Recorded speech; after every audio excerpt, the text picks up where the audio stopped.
There are several ways you can use credits in Klarity.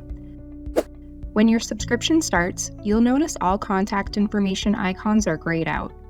To reveal the information, simply hover over the contact icons and select Show Info.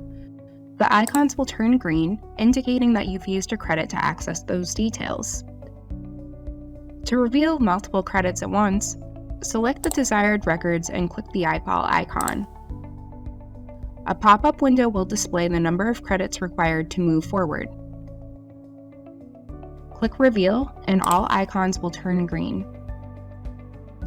Credits are also consumed when exporting data records to your CRM or a CSV file. It's important to note that credits are only used the first time you access contact information.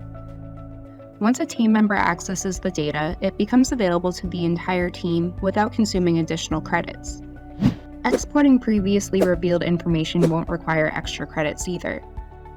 Lastly, remember that one credit equals one contact or company, along with all associated data.